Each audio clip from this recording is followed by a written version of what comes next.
Morning all. I'm going to briefly go over each of the 11 rounds. Perhaps I could have done it live commentary at the time, so this is an unusual video. I'm not going to do one video per game. It was only 3-minute games anyway, so I'm just going to quickly just try and go over all of them in this video. So if we go to my if I type hist for history, and there's I had 2 blacks in a row here, which is a bit unfair, a bit naughty. You're not supposed to in Swiss. Okay, so it started off here. So Blitz 3-minute rated. So these are the 11 games just in my history now. So it's a good time to go over them before moving on.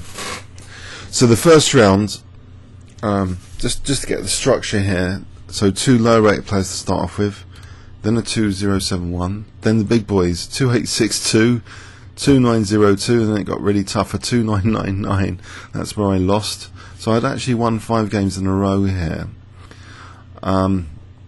These 5. So then I lost again to a 2751. Then I managed to beat a 2059. Then I had another hugely rated opponent, 2958, which I lost horribly, and I was a bit gutted about that game. Then I managed to win my last 2 against lower rated opponents. So that's the structure of what happened. So let's look at the Philly fan game. Examine. Okay, if I just fast forward to get the moves in there and then go back, now we can step through it. So e4, and I was black. I wonder if I can flip the board. Is it flip? Command? Yep, flip. So command line interface on the ICC, showing its legacy. It's been quite a few years. Okay, so b6. I'm preparing to castle queenside, which I've used in long games as an idea. Not casting kingside. Now the reason I'm not casting kingside is I don't like the old Fisher plan. You know, white gets a bind, then later h4. Your kings are sitting target while I find it. So I'd rather castle queenside here. So I castle queenside. Now I go for my own sort of attack, which he's given me the g4 square. That's a bit of a concession here, so I use that. And now this move, which I thought would disrupt the pawn structure, you know, maybe the diagonal, liberate the bishop and diagonal, wreck the pawn structure. He took, so I took on e4. So immediately, actually, queen e4, knight d4 looks pretty strong. Attacking the queen, attacking f3. So he played that actually, and I took and just supported the pawn now with an exchange sack, which he didn't take. So exchange sack for a pawn, and I've got that key. I've got a couple of key squares, d3 and f3, and especially f3 now is really marked out for knight e5 to f3 here. So I go for that. I snatch the pawn here. I didn't see any big problem, even if I lose a7. So I get my knight to f3. Now I've got a very dangerous plan here. I can gain time by ignoring this. Maybe e5, f4, f4, trying to get to the king. So e5 and f4, and my e pawn is supported here. So check. I missed that check, to be honest. And I evict the queen with bishop c8, so it's going back to a very passive square. And now, thankfully, I noticed that takes rook d3. I don't have to take back, otherwise the pawns are crumbling, because I've got an intermediary move, which I might have given the clue here. If I give you 5 seconds. Okay, g2. So with this move g2, I'm winning the queen, but I missed this, to be honest. But because I'm winning the queen with check, it doesn't matter, because I'm now going to take the rook. I'm a bishop up. So that's the end of that one. So that was round 1. Let's have a look in overview and summary. So basically, I avoided casting kingside. I played a c4 move to try and disrupt the pawn structure. I played an exchange sack, which wasn't accepted. I got to a knight to f3, and then I tried to smash through with this f4 plan. So that was plain sailing, sort of, there. Let's go back. So round 2, there was a bit of a delay between rounds, as you'd expect with so many people playing. You get the very longest theoretical game happening each time, or close to theoretical longest. So Bill 1906, slightly higher rated. That was white. You see, we can step through without fast forwarding. Sorry, pardon me. I thought there was an issue before. We can step through without fast forwarding first. So Vienna, tried and tested. So D5 is the classic counter strike, which I guess is good against the King's Gambit as well. So this position, I should really check all the stats on this and variations, because there might be a problem with it. D4 is a problem. This bishop's a problem. This doesn't look too convincing. I have been losing some games against IMs with it. F4 is weak. He could take on F4, but mind you, he's giving me the F file. And now I'm protecting F4. Maybe bishop C5 is coming, but I didn't mind here because maybe queen G3.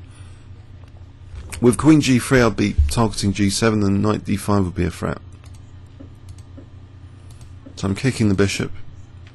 And I've got a reasonable position, but he's taking my pride and joy out of the position, the bishop A3. I guess he's about equal, which is why I'm not really convinced by this thing. But this pawn's a bit isolated, actually. If I can put more pressure in G5, it might fall off. Also, I thought. But here, A4, I was conscious I didn't want to be really attacked. And then I thought the C5 square, I've lost enough games through GMs just controlling the C5 square.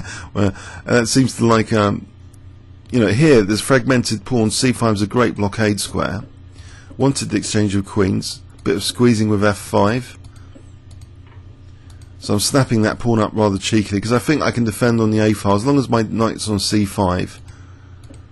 And now I start to like, I can reinforce it if necessary with rook A5, which happens very shortly.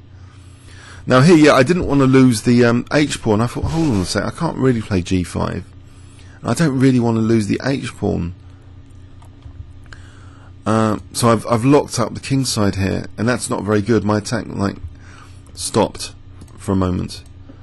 And now there's this episode, okay, he plays knight B5, forcing that, so I try and protect C5 with rook A5.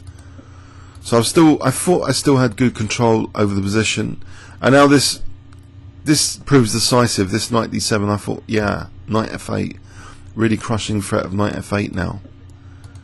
And I'm instead of just winning the queen with the discovered check, I actually also noticed I've got a mate in 1. So that was round 2. So let's quickly check that in overview.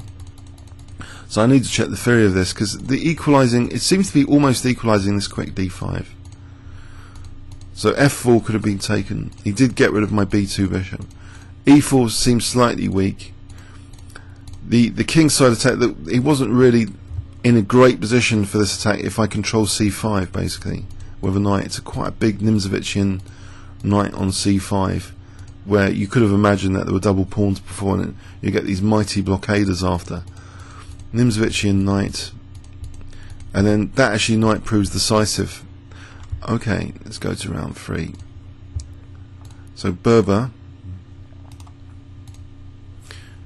who's actually a GM, actually I forgot he's a GM, yeah. I don't know why he's 2071, no idea. Vladimir Burmakin. So this was a GM opponent at 2071.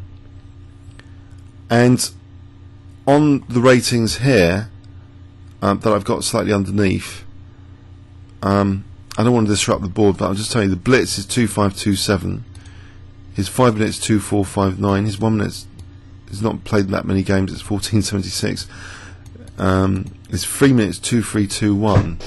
So I don't know what on earth he was doing at 2071 here at the time of this game. This was really odd. Okay, so this was a GM opponent in round 3, but it's just 3 minute chess, and I'm quite confident on 3 minute chess, and I was getting my rating up there. So I was black. Let's do flip. I play like a Dutch stonewall, which I'm falling back in love with actually, because it's such an easy plan when you get a knight on E4. So I play E6 to try and get the The Slav with the difference, actually. The Slav triangle with the addition of f5, so that e4 is bolted down. It's fun. You know, if you look at players like Bronstein, you know, Bronstein-Botvinnik match.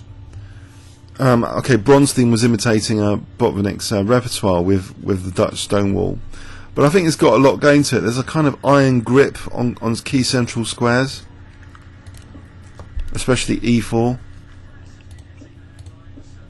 Except he's got an iron grip on e5. That's a problem here.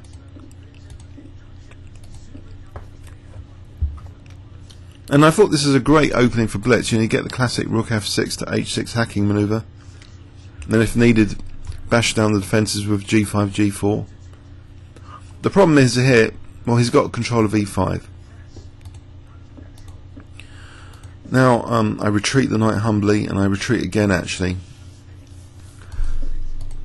And I take, because I think I'm trying to weaken this diagonal we're taking here. I've noted some disasters in the Dutch in the past where this diagonal's been sensitive after taking on e5. I don't mind the double pawns here, so I'm sort of stretching out a bit now. This bishop is being solved if it can be put on the diagonal. The bishop issue, which is usually really bad, is being solved. So I'm thinking I'm okay here with this position, and in fact f5 is just about being held, and maybe I should take on d3 coming up. So I do take on d3 because I've got a blockade square e6 which I use, but this is a nasty knight on d6. So I felt the pressure here for the first time in the tournament, and in fact here it seems queen b5 might have been good. If I take, I'm opening up that diagonal. So I stop queen b5 anyway, bishop c4, but I need to re-blockade e6. Okay, now I build up behind this d6 now. By taking, I snatch a pawn, and I dare to take on d6 because I note something here tactically. That bishop g7, I've got queen d1. But he plays bishop g7 anyway. I play queen d1. So this is the dramatic moment. Have I been busted with something really clever? But no, he just takes here, and I don't need to take on e1. I can leave my queen there. I just casually capture back. I think this is sound, although there might be a check. Maybe he's, I don't know, maybe he's got a perpetual, I don't know. I wouldn't have thought so. No, queen c5, just queen d6. So I'm a bishop up basically, but it wasn't without issue winning this position. My king has to kind of try and keep safe. I try and get the queens off. Now I try and coordinate the pieces together. Just keep the pieces together, no loose pieces, and maybe try and get the queen off. So here, queen d2 finally.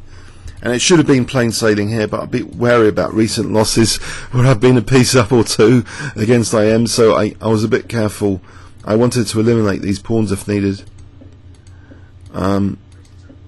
These two connected past pawns, but I did note a blockade square, a late blockade square, which isn't ideal, but it's just enough to blockade with bishop h7 against that pawn. And now the pawns are committed. I don't fall into a horrible trap with rook c6, losing a rook just yet. So my b pawn is okay. I don't mind losing the bishop because I'll cut the king off anyway, and that will still be a winning position.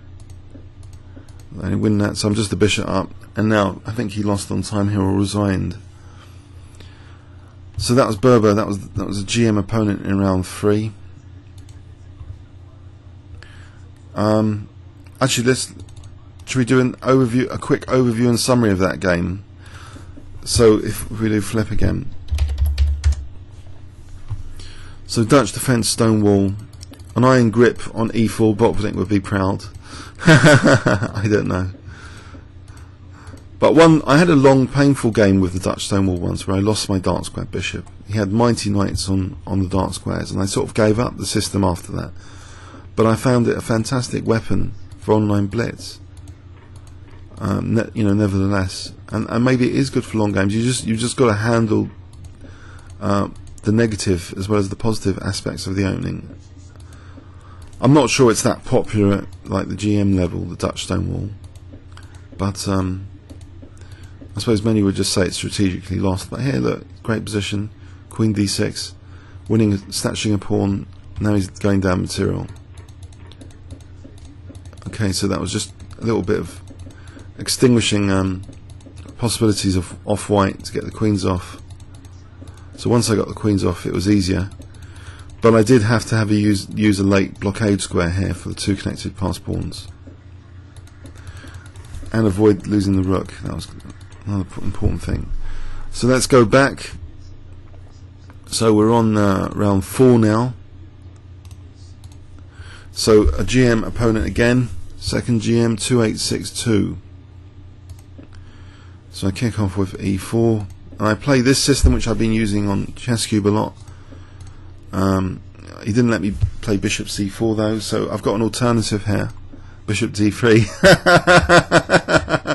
So is this pawn bad? And is he going to be tempted for d4? Actually, he was tempted for d4, but the thing is, as soon as people play d4, they're weakening actually their light squares, and you can wriggle the knight tango fashion to g3 if needed. So the bishop, I'm trying to do something with it, to try and connect the rooks. So I didn't think my position was that bad here, and in fact, he lets me win a pawn very soon after queen h3 because e6 is under fire. He's got a great blockade square of e5, so he's better here, unless f6 is potentially dangerous. But instead of f6, which I don't know, maybe he was hoping for because the bishop's blocked in, maybe he could just take, king h8, rook g8. But I just win the e6 pawn instead.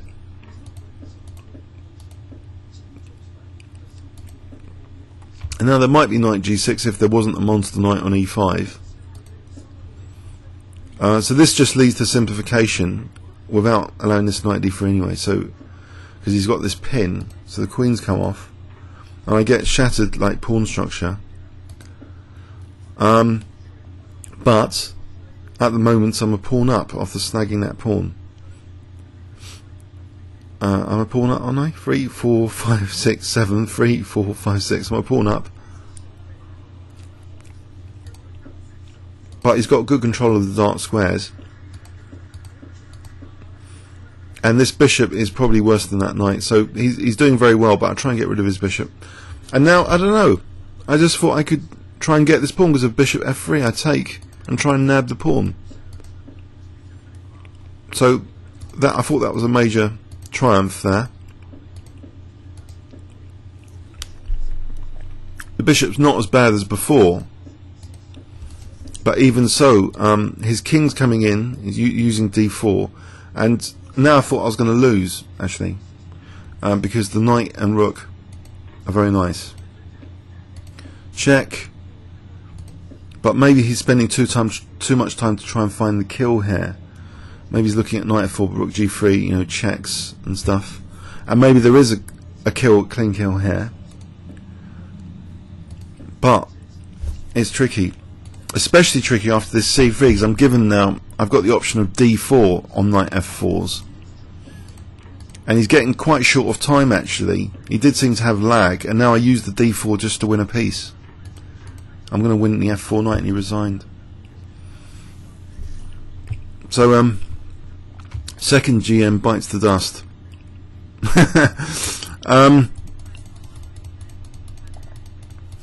So yeah, he had good control of the dark squares, in particular e5, but he did lose a pawn. I don't know if it was an intentional pawn sack. He did get the queens off to get a better ending position here, but then he lost an important pawn. I thought, well, maybe he could have just taken on c1 rather than this. But even so, this looked quite dangerous. But then I just won his knight on f4 with this d4. Okay, so let's move on. So what round are we on now? 1, 2, 3, 4. We're on round 5. So this is the last part of my winning streak, the initial 5 out of 5.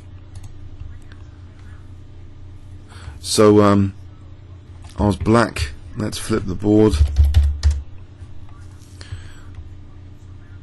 And oh, this was a naughty win coming up.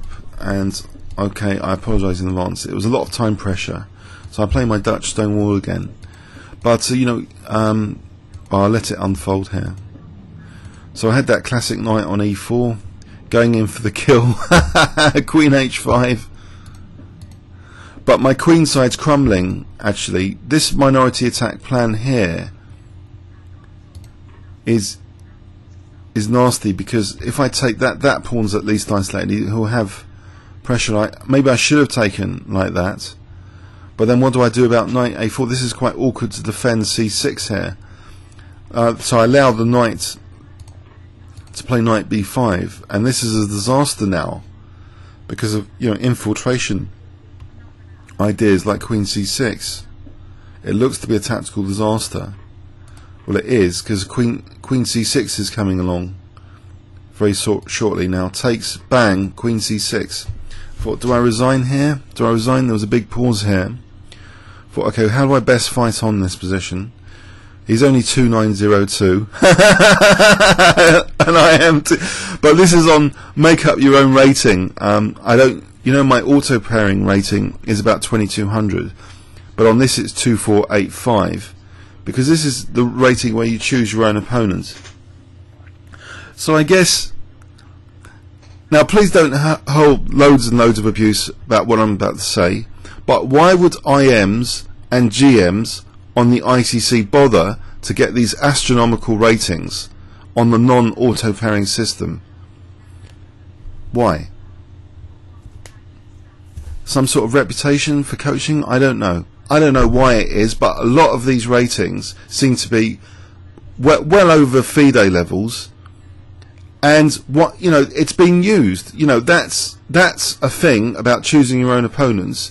And there's a psychological impact which is twofold currently on the ICC, that my title is not shown for CM, but the IM title shown, which is a violation, I reckon, of FIDE rules. Not just to not recognise the title, but also distraction. Because these ratings are ridiculous. That's distraction. And you know, if one player's had their official title shown, then surely the other. So I think this is slightly messed up. And this guy, you know, to lose this position from this position, he's not really 2902. So you can't really trust these non-auto pairing ratings. That's just my opinion. The auto pairing rating system is the most trustworthy rating system on the ICC. If someone wanted to take minimal risk and maximum gain, they could win loads and loads of games in a row with minimal risk and get a hugely inflated rating. But you know, he is crushing me here, and I was lucky to get back into the game. So knight b7, he's just got two pieces for the rook, and you know, past a pawn, it's dead. Maybe, you know, I should resign this. I was seriously thinking, do I resign? Do I resign? So there's the last fling of the dice. That expression, the last fling of the dice here, is that to try and play for f4 and to try and generate the promised, you know, counterplay on the king side. With e3, he's weakened f3. So now I have got a glimmer of hope about doing something with the idea of f3. And in fact, now he wins the exchange as well, but I get my move f3 in, and this causes a slight concern. So he's going to be a whole bishop up now, and instead of playing bishop h3 or bishop h1, that looks not that good. There might be an issue with g4 and d4 dropping off, so I think panic finally set in, and he just went for the rook and pawn ending. He gave back a whole bishop. Now with this I thought, yeah, I've got a glimmer of hope here. Now my first plan is to create a passed d pawn,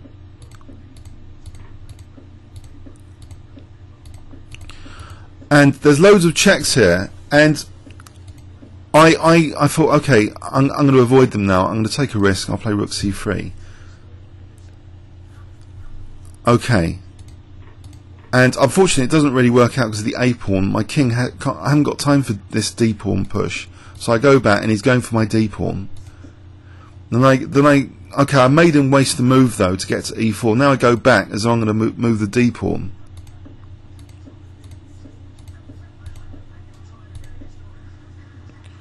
So I've queened first, but you know he's 2 pawns up, 1 pawn up now, and he could have taken a perpetual check any time. Really, if he wanted a perpetual check draw, he was shorter on time. Actually, you can see the clocks on the right here. These were the clocks at the time of the game, which is very, very clever.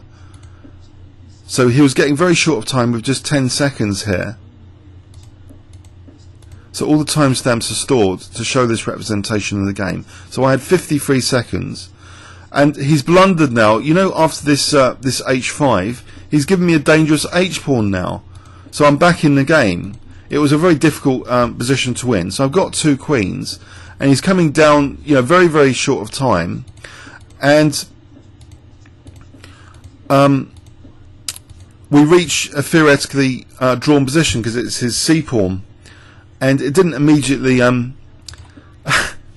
it didn't immediately occur to me that it was actually a drawn position, to be honest.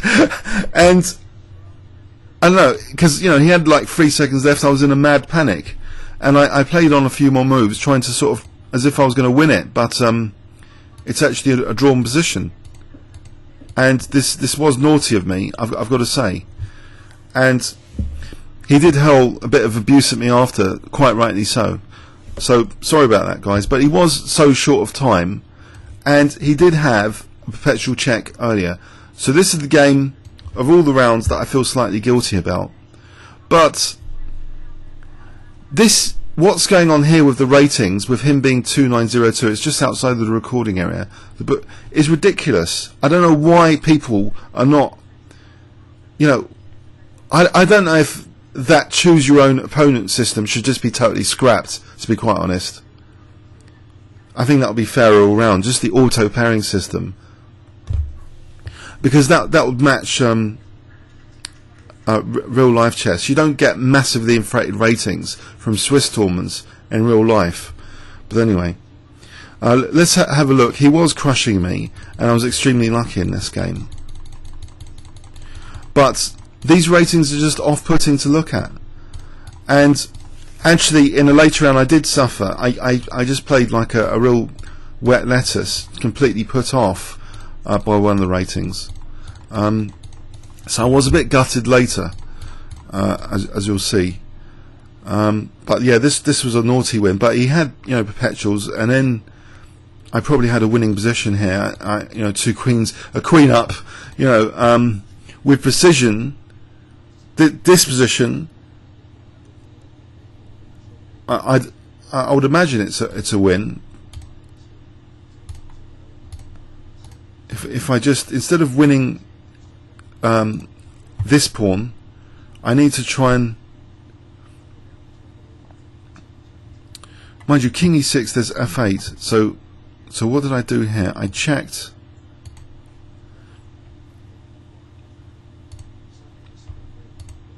Alright, oh sorry, okay, let's go with that arrow. So I took here, so that's a draw immediately.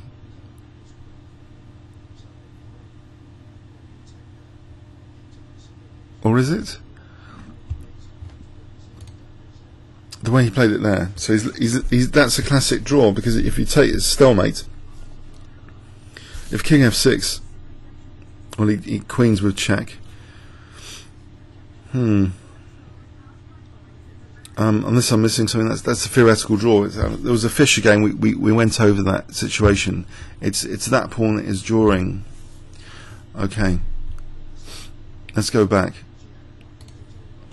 So now a really inflated rating, 2999. So this is scary stuff to have this distraction on the board, basically, with these gigantic ratings.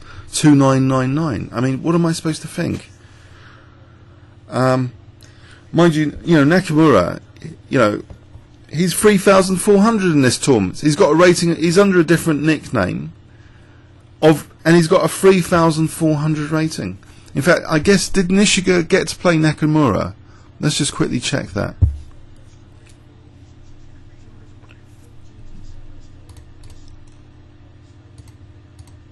Maybe not. There's other results anyway. So this was a bit of a crunch. I played my classic gambit in the advanced French, which you've seen in other videos, thinking, maybe b6 later with a bit of counterplay. But actually he went for my king side quite viciously. In fact, here, knight takes h4 is on. That's why I've never experienced this attack. It shouldn't have happened. Knight takes h4. Why is he playing h4? So I let him get away with murder and go for my king, basically. It's quite embarrassing. He's just going straight for my king now with rook h3. So I've really got a bad position, and he's done really nothing very special, and it's already on the verge of being completely lost, because now queen h7 is a threat. It is lost. It's completely lost. I was completely busted. The clever thing about his play though here is this move coming up, rook a2. So he's getting the rook in for the kill to add to his other pieces. So that was very quick, and now it's all over. Check, and now can you spot it? Yep, and it's horrible. And I just resign very shortly. See where I resign. I thought it was getting a bit embarrassing here. I'll resign. I'll give him the benefit of the doubt. He is 2999 after all. That's quite a high rating. So if we overview and summary that, it was horrible. Basically, I think my best chance is probably to take on h4, not to allow this h-pawn push. Then maybe, I don't know, even try and castle queenside after, get the bishop back and try and castle queenside. No, it's still dangerous. What he played is very, very practically dangerous. And he just went for my king. He forgot about winning that pawn on the other side, which is very good. Just go for the king. That's how to exploit the advantage sometimes. Just go for the king. Most sensitive piece. Bang, queen f7. End of game. Okay, so. Whoops. Oh dear. Let's go back to the history.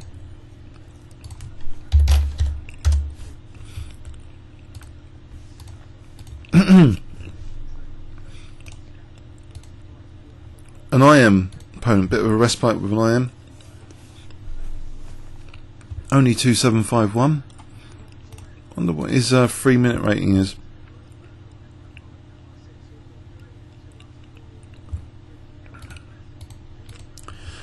Actually, he hasn't got a 3-minute rating. His blitz is currently 2851, and he's been up to 3128. And his 5 minutes been up to 2631. And actually, in his thing notes, he says made #1 in 5-minute chess. I retire. So Albert. So this guy Albert is.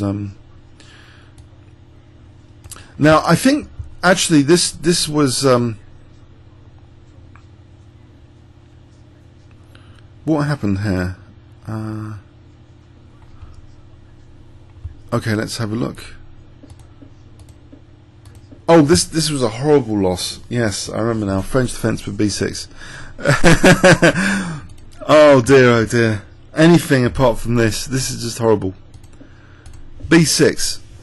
So probably an underrated move statistically. Black's just immediately just going to get rid of the pride and joy of the position for the attacking player, to leave this depression lurking over White's position. Once this bishop goes, c4 and f5 will be classically weak, as though it's an advanced variation of the French defence. That's a bit of a simplification, but I bet you he's won tons and tons of games like this. Get rid of this bishop, just use the weak line squares. Simple recipe. Simple and effective, Jamie Oliver type recipe. So he's going to get rid of the light square bishop. and then use like f5 and c4 basically. There's not really much of an attack to speak of. Bishop goes. Also classic undermining of d4 where knight c3 doesn't fit in comfortably at all with the position to try and defend d4. So I'm wobbling, the structure is wobbling now for d4. So I'm clinging onto d4 like a complete bunny.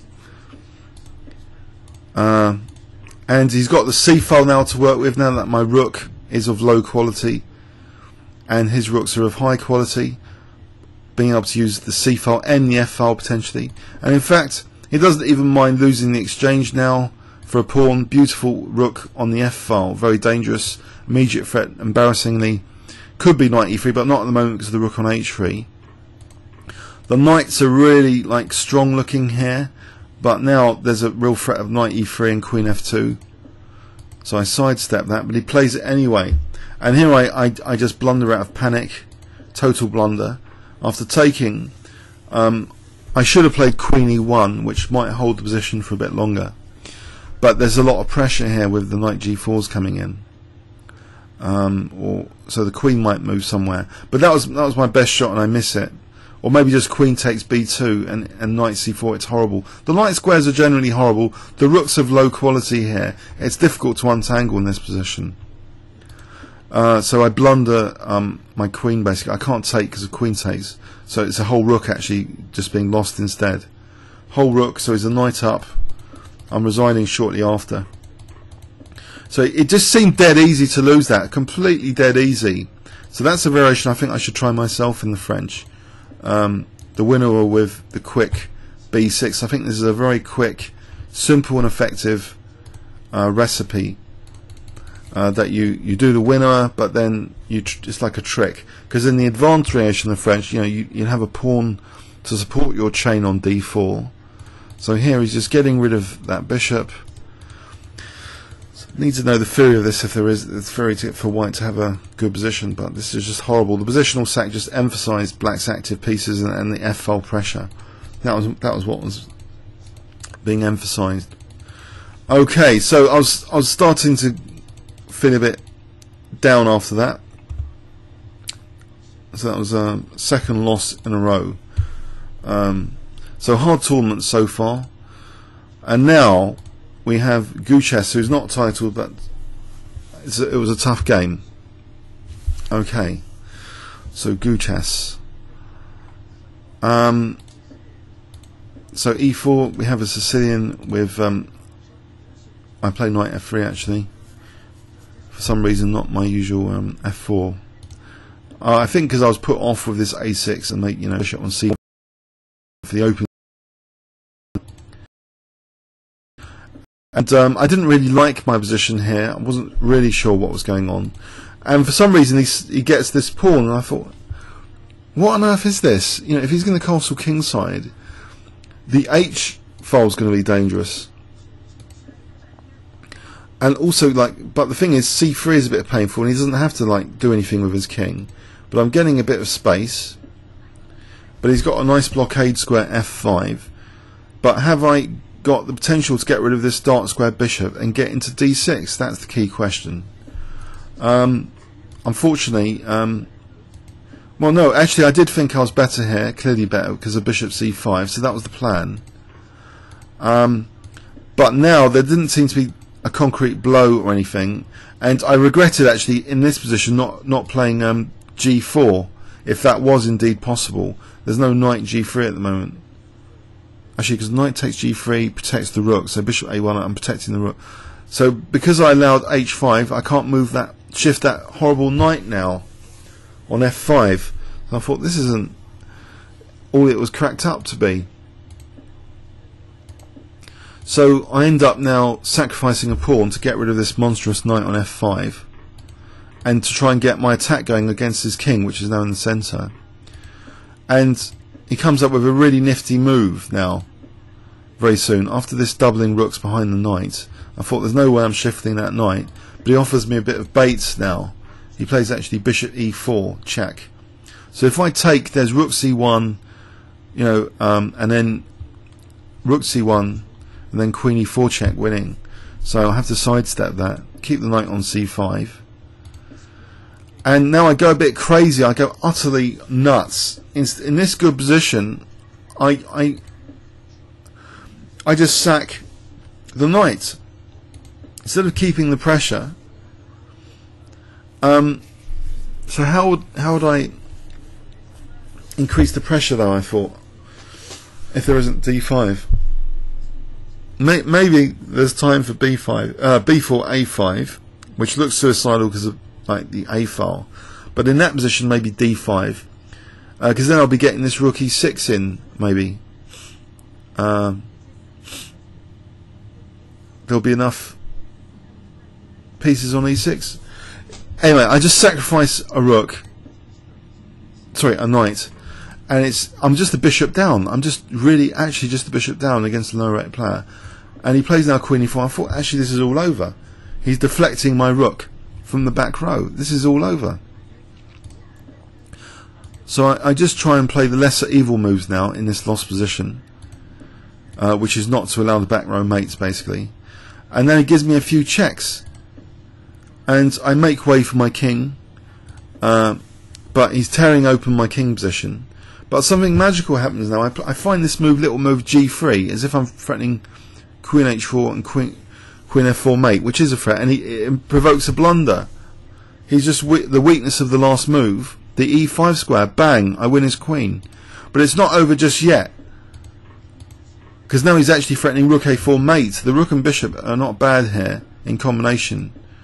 So I spot that thankfully, and I play b3, and he is shorter on time than me. This now starts to be a mad time scramble with loads of checks. So we're about like 12 seconds each, as you can see. I've got 14 seconds. Mad time scramble. Okay, I'm gaining a little bit of time with the checks, but he's checking me now. So 6 seconds, 4 seconds, and he blunders his rook. And that must have been 2 pre-moves there, because it didn't go down from 4 there. So 4 seconds each. Oh, so he used a second there. He used an entire second there. I wondered about this. An entire second. Maybe he's just in shock that he's lost his rook and pawn there. So I'm a second ahead. And okay, he must have used another second somewhere. So he's getting very, very short time, the 100th of the seconds, which is not shown here. So let's go back. So that was a really tense game, which I unnecessarily sacrificed, possibly. Well, yeah, because I was just a piece down after. And this g4 omission was bad, because the knight was great on f5. So I gave him what he wanted with the e5 to give that f5 square. So I sacrificed the pawn probably correctly, so I'm getting counterplay again. But now I get overly enthusiastic about this rook e6. Just sack a knight to play rook e6, which really isn't such a big deal. And I noticed I didn't want to take with the rook, because the back row, I did notice already the back row issue. So I wasn't really in the position at all for that piece sack. So this was a jammy win. Jammy. And just a lot of time pressure after. Okay, so he did some pre-moves to try and win there. He's lost his bits. Okay, so now another mightily rated player in round 9. So okay, and I was black, so let's flip the board. Okay, knight f3. Oh, this was my most depressing game. I was quite depressed after this game, the way I played it. I just got knocked out very, very quickly here without a fight, with this seemingly turgid opening. And I think it was the combination of this astronomical rating, to look at, 2958, the GM title, and this turgid opening. The emotions I had were kind of, is there really a link between the higher rated they are and the risklessness of their play. Because the French defence b6, I was a bit saddened by that game because I didn't really have a fight. And here, there's nothing really. There isn't the fun. You know, the fun's been taken out. This is a system Tony Moles played a lot with great success. Just d4 and c3, no fun, no theory, and he just wins a pawn cheekily.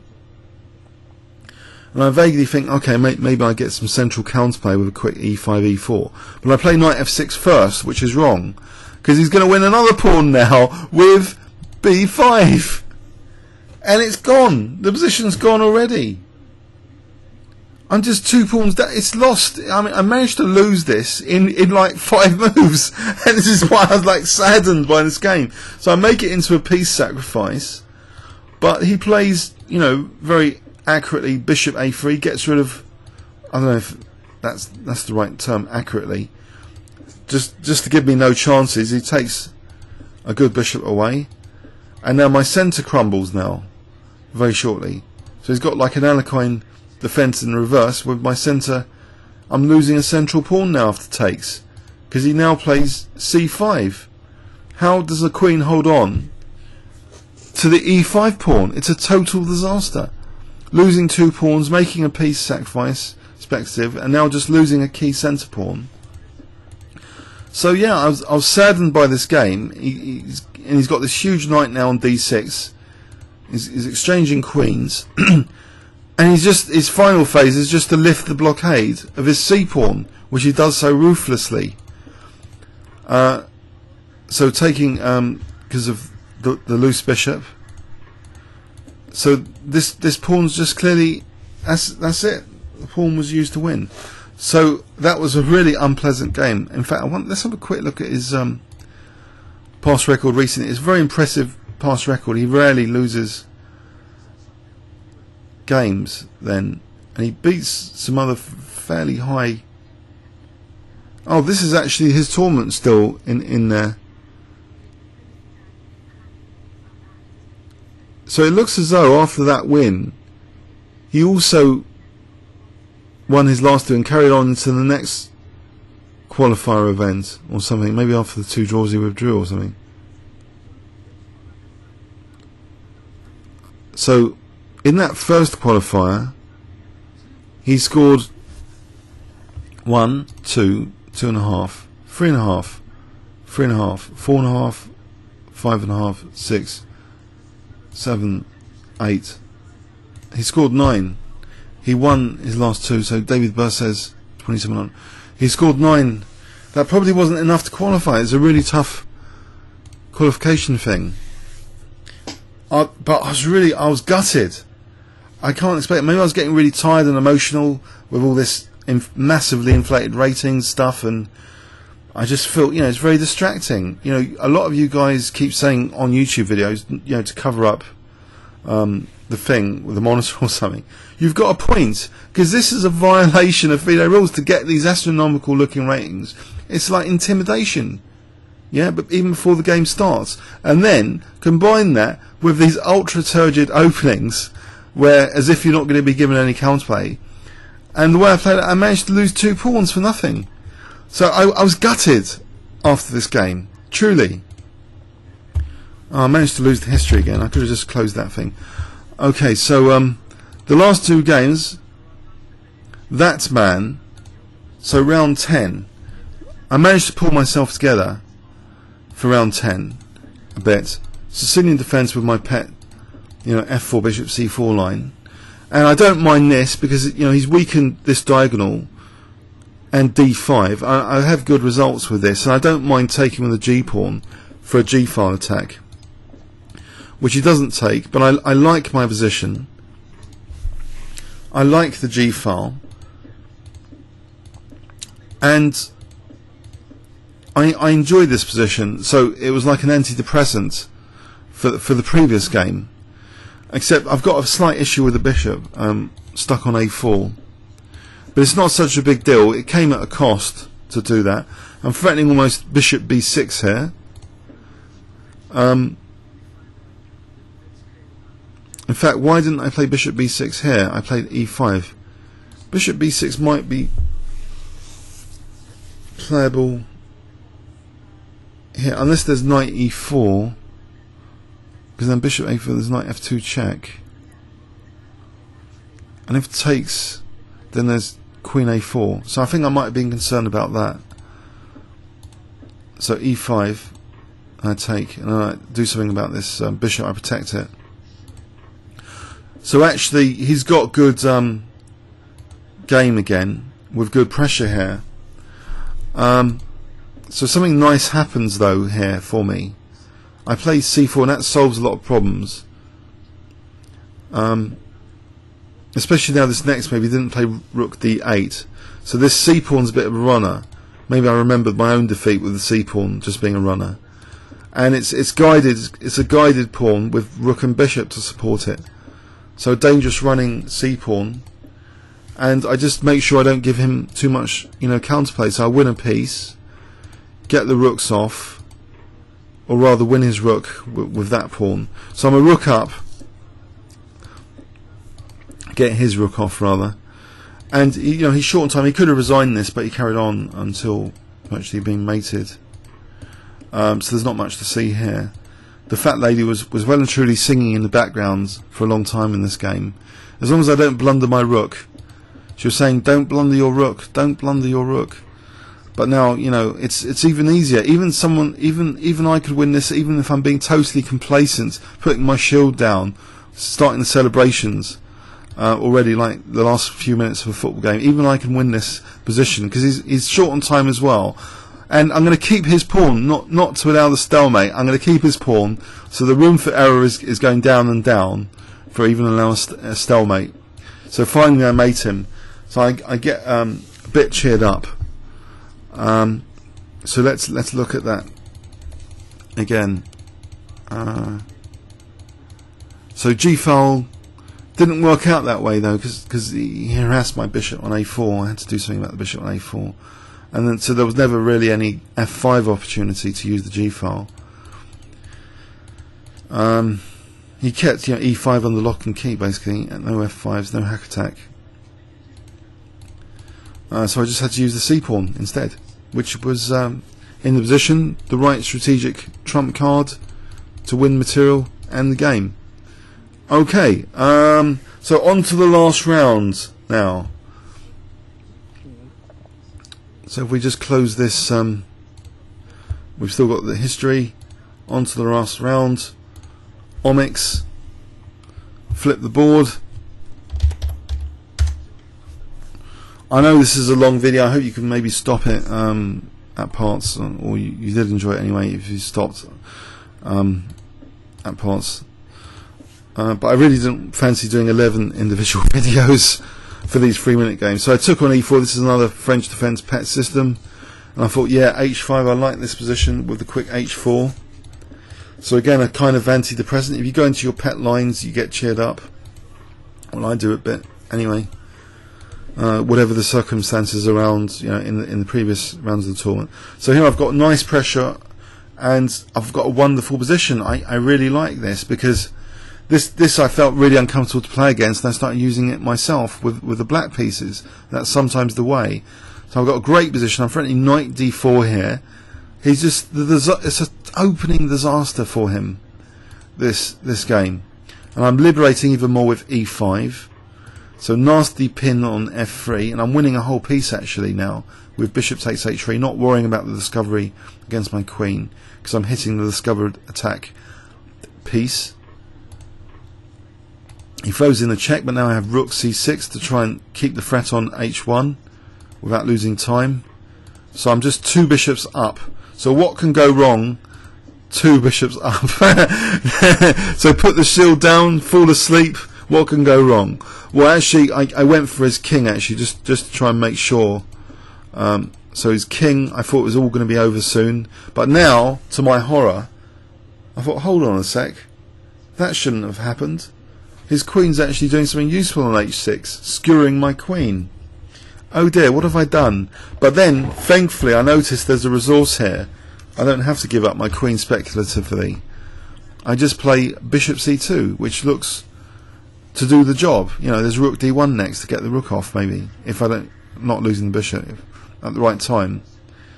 So anyway, all this one just protecting the bishop, and now I'm threatening potentially queen a3 if the queen moves off a3. So he's got these passed pawns. I thought, okay, this will do the job. Just rook c3, that will cause havoc. So he wins the bishop on h8 after sacking first on c2, but I'm still a rook up. So I'm weaving a mating net now. After this, check, and it's mate. Finish on a mate on c1. So I hope you enjoyed my Torment. Sorry about any ranting, which I don't know, you may not like about these inflated ratings, but they're off-putting. You know, you play these people with these astronomical ratings, you're going to get off-put.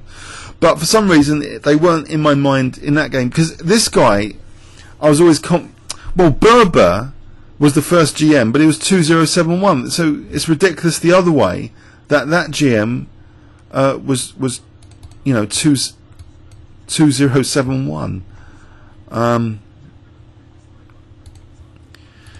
They should really have the title prefixes here. So then another GM. So 2862. But he was like heavily lagging. So this is an overview and summary of the tournament, basically. So I had a wonderful winning streak. I thought it was, blimey, this was easy, this tournament. Five in a row. So beating 2 GMs and 1 IM here, who's like 2902. Who's just giving me a hard time after. Yeah, that was naughty at the end. And then it was a bit of a tough tournament, and then another GM at 2999. I wonder how he did actually. Actually, if we look at his history, no, he probably played it on the tournament after. We can't see how he did there. Well, we can look at the grids actually to see who won it. So if we tell pair grid, or tell pair history, we'll give my history. If we go to the main console now, just for a quick round up of the grid, tell pair history. So this tells me 1243. Tell pair grid 1243 to see my group. So Capilino Bridge is another nickname for Nakamura. If we do a finger, Capilino Bridge. As you see here, it's scrolling up gradually. So not bad rating, and he's been up to 3528. There's no roof on these ratings, basically. Absolutely not. The 5-minute auto pairing, look, he's 2786. It's more conservative, but he's been up to 2955 even on that. The 2853 is for 1-minute auto pairing. These auto pairings are with the dashes, and I think so they're much harder to achieve ratings. Especially the 3-minute seems utterly compressed. And he's 2642 on that. That seems to match what I feel about the 3-minute. It seems like harder. So he was the winner, and then the Unforgiven. So who is Unforgiven? If we finger Unforgiven, so he came second. So these two are the only two that qualified. No, he's got no name for that. I think there's GM Bios or something. So Nishiga did well. So that was one of my opponents, Nishiga. So he got 9. And also, okay, so 8. So also number 8, apparently I played thingy 8. So I played the 5 and 8th. So 5, 8, they're high numbers. The 5th and the 8th. But even these guys, they didn't qualify because Nakamura was in this group. He got 10, and this guy got 9.5. So all of these guys, most of them probably GMs with 9 points. I don't think they qualified. They had to like go into the next hour. For UK people, this is stacked up against us because it's really late at night. Another whinge here coming up. This is really late at night. I'm not going to play at 2 in the morning. I'm really like knackered. I'm just going to get worse and worse results. So this was the earliest one to play in. Anyway, hope you enjoyed that. Frank and emotional summary. I hope you appreciate it. And for its good points and bad points. Okay, I'm sorry about the bad points. Comments or questions on YouTube. Thanks very much.